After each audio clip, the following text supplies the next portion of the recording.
And here you go, an easy dozen. Your tortillas are nice, foldable, they're not gonna crack. One of the things that we are gonna share is that if you have your pan way too hot, you're gonna crisp up your tortillas. And this is just me being extra to prove to you that you can get soft tortillas even without your baking soda. Hello and welcome back to Views on the Road. I'm your host Steph, and today I'm gonna show you how to make the easiest flour tortillas from scratch. If you think I can't make tortillas, I've tried it. This recipe is going to be your go-to recipe because if I can do it, you can do it better. And before I start this recipe, I want to let all the gentlemen on the channel know that I'm aware that you're there. I sometimes get excited because I'm very vintage. I usually hang around with the ladies and talk to the ladies, but the more you guys talk to me and let me know in the comments that you're there, the more I'm going to remember you. So I hope you forgive me, and that's the reason why I'm making you tortillas today. Now let's go over the ingredients. For this delicious recipe, you'll need 2½ cups of all-purpose flour plus a little extra for dusting, ½ cup of lard, 1 cup of room temperature water, and 1 teaspoon of salt. We're going to start out by fluffing our flour so that we can get the exact amount that we need. Once you fluff it up, you're going to clear the top just like that. You can place it into your bowl. I'm using coarse sea salt, but if you're using table salt, you're going to stick to 1 teaspoon. I notice that when I use this salt, which I get at the Korean market in a big bag, I tend to use about 1½ teaspoons. So it's going to be up to you on how salty you want your tortillas, because if your salt is not perfect in your tortillas are not going to shine through with your family. So add your salt to your flour. Give that a loving mix.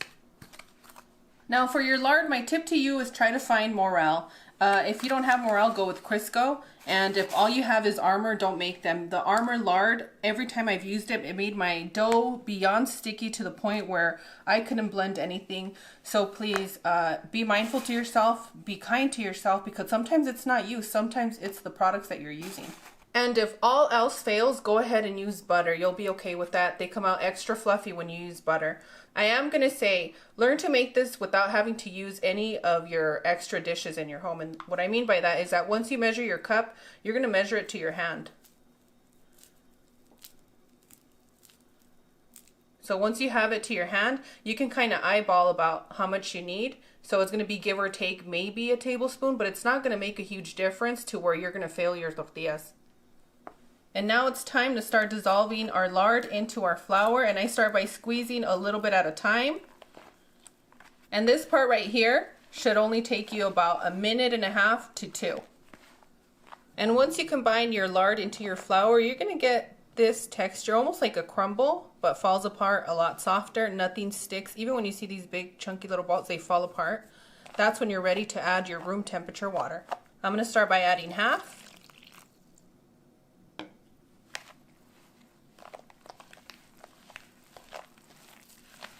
And I'm going to start hydrating our flour. I'm going to pour half of what I have remaining.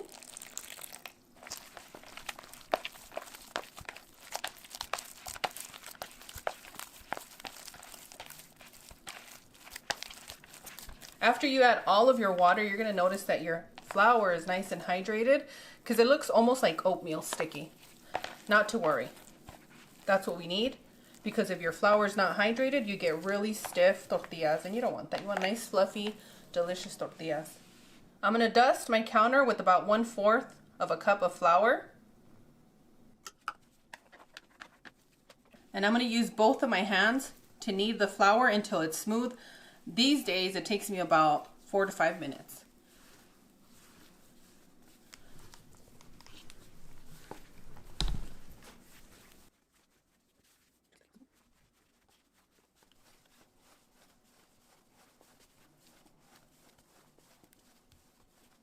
And give or take after 4 minutes, my dough is nice and smooth, nothing sticks. Some of you might need to knead it an extra few minutes just to get it this soft. I so happen to have a heavy hand and been doing this for a long time. So if it's not smooth after 4 or 5 minutes, not to worry. Just knead it until it's nice and smooth, just like this.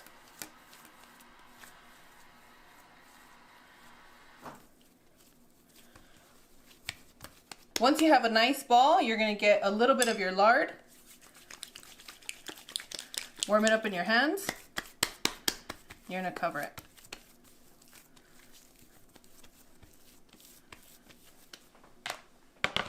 You're gonna place it back into your bowl. And today I'm gonna kick it old school with you guys. I'm gonna use a damp cloth. Make sure to wring out all the water, and then you're gonna cover.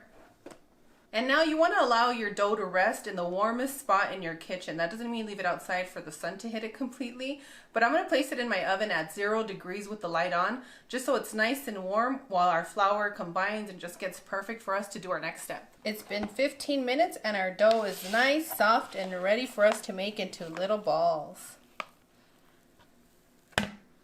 Look at how soft our dough is. It's just beautiful. You see that? And now you want to start making little balls.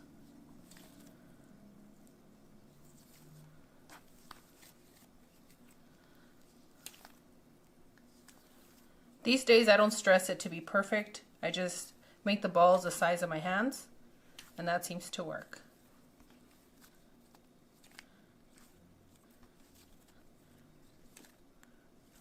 This is the softest dough that I've worked with based on the measurements. And I know that if it's soft enough for me, it's gonna be amazing to you guys. Give or take, you're gonna end up with 10 to 12 tortillas. It's gonna vary with the size of your hands and the way that you shaped your balls. Often you share with me that your tortillas look like maps, and I'm gonna tell you why in just a moment. Take a little bit of lard, warm it up in your hands. Tap all of your little balls so they don't dry up in the process. And you're gonna start rolling them up. And what I mean by rolling them up, it's smoothing them out. And when you roll your tortillas, you get a smoothness over the top so that whenever you're stretching your tortillas and making them round, they stay rounder than the map of your state. Okay, I'm not poking fun. I'm just listening to what you guys tell me. And when you feel that you've already used all the lard from your hands on your tortillas, you can do a little bit more. You know, warm it up and keep it going. For those of you that have ailments or arthritis and your hands hurt, not to worry. That's what the kids are here for you to pass down the recipe and show them how to make tortillas. Just be patient. They're learning. You see this little bubble here?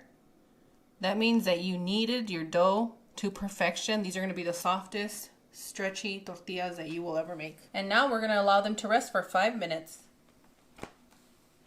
And while you're resting your dough that second time, you want to get your cast iron started, or wherever you're going to be making your tortillas. I currently have this set on a medium-high heat so that when I come with my tortillas, I can lower the temperature because it has to be just right to get the perfect Sonoran style tortillas. It's been about 5 minutes and we're going to get started unrolling our tortillas. I like to take a little bowl and put some all-purpose flour, give it a press, turn it over, give it a press, and any excess, I dust it on my counter. This dough is so easy that I don't need to do the old school way for the ends. I just go around like this, and look at that. Nice and round. And now you're going to start rolling your tortilla. I like to make it into a sandal because it makes it for a nicer round shape for you, especially if you're a beginner. Gives you a point of reference.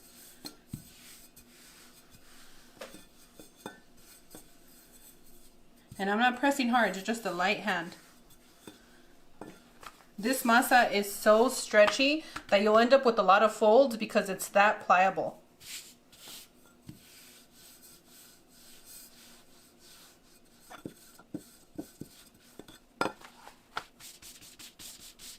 And right here, I'm just reshaping it to make sure that we guarantee ourselves a round tortilla, and then I continue to stretch.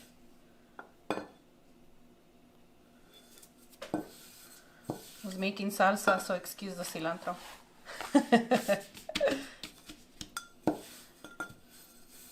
You see all these folds?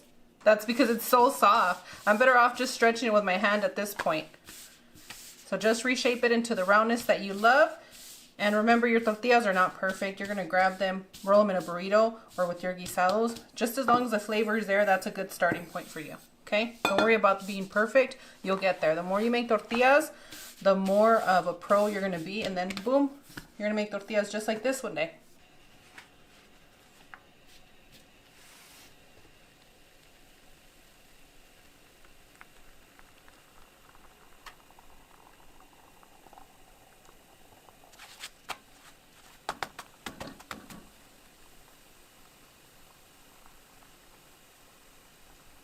And boom, done. Light and fluffy tortillas every single time. Ooh, that one's hot.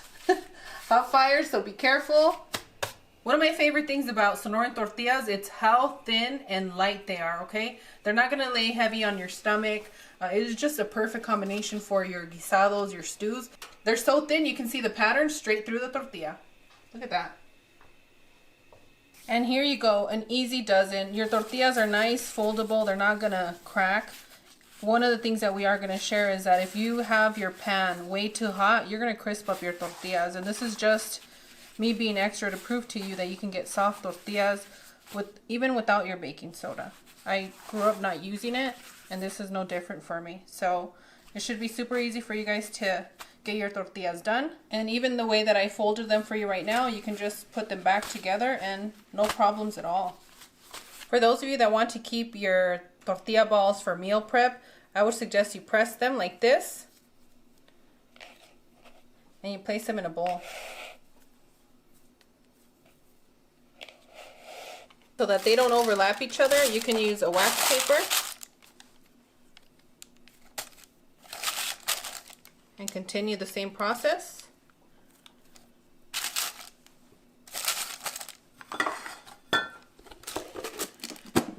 Cover it and place it in your refrigerator. But before you start using them, you have to take them out and keep them at room temperature for about 30 minutes so that you can get a good stretch. If you try to stretch your tortillas right out of your refrigerator, it's going to be too cold and it's going to defeat the purpose of some delicious tortillas. And they're going to last you a good week, if not two, in your refrigerator because you have the lard. There's nothing that's going to ruin them. The only thing you have to check is for moisture. And if you have too much moisture, then you can put a little piece of a paper towel to absorb it, and you should be set. You can show up any day out of the week if you pre-make these. So if you're going to make a batch, this recipe is good to duplicate or even do like quadruple amounts. It's such a forgiving recipe, and I'm so excited for you guys to try it. Remember to save your Ziploc bag, wash it, dry it out, and that's going to be just for your tortillas. You want to save on your plastic, and these, honestly, these are so durable, so you want to save them. What I do, I wait until my tortillas are nice and cool, fold them into a taco, and this is just a habit from growing up in a tortilla factory and making tortillas. So if they're too big, you can just keep them that way and seal the deal. Well, that one's a bit larger than the rest. Let's just give it a little scooch. And boom, done. You can place them into your refrigerator. They'll last a good 3 months in there. You know, these tortillas have been to the moon and back, so you guys are going to be good. Just going to add a little bit of butter to my tortilla. And for those of you that it's going to be your first time making tortillas and you're a little bit nervous, let us know in the comments. Cloud and I will catch it.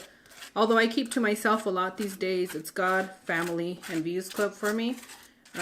We'll keep a close eye so that we can help you through your troubles, which this recipe, you're pretty much guaranteed. It's going to boost your ego, okay? And that's okay every once in a while. Just so long as you come from a good place. Now I'm going to need somebody very special that's subscribed to Views on the Road to say ah. Before I take a bite, I do want to share a few tips with you. If your burner is too hot, you're going to have really flaky, crispy tortillas, and they're not going to be soft and pliable. But if your heat is not hot enough, you're not going to cook it within the allowed time to have soft tortillas. So anywhere from 20 to 30 seconds with the right temperature. And as I mentioned, I start heating up my cast iron about 5 minutes on a medium-high heat. And once I cook my first tortilla, I know if I need to lower it or place it a little bit higher. And this is going to take time for you guys to get it done for those of you that are new. But those of you that know how to make tortillas, I think this is going to be your go-to recipe. So please come back and let me know what you think. So good. Your original love. My favorite comfort food. You can't go wrong with some tortillas. What do you have in the back in the Instant Pot? I have some beans because and lately I've been craving a lot of my comforting foods because I'm on a spiritual journey connecting more and more with God and with my community. So I'm keeping myself healthy and safe. For those of you that are going through a lot, whether you're stressed, your mental health has taken over, try this dozen of tortillas. Be patient with yourselves. And if this is your first time making these, allow yourself 2 hours. If you've made tortillas before, you'll get these done in 45 minutes to 1 hour. So make a double batch for yourself. And enjoy. Absolutely delicious. As always, Cloud and I are wishing you the best. We absolutely adore you. We hope that you had a lot of fun making tortillas with us. And thank you to everyone that left us a comment that your turkey turned out juicy and delicious to perfection, just like we love it. And on that one, we'll see you guys tomorrow. Bye. Adios.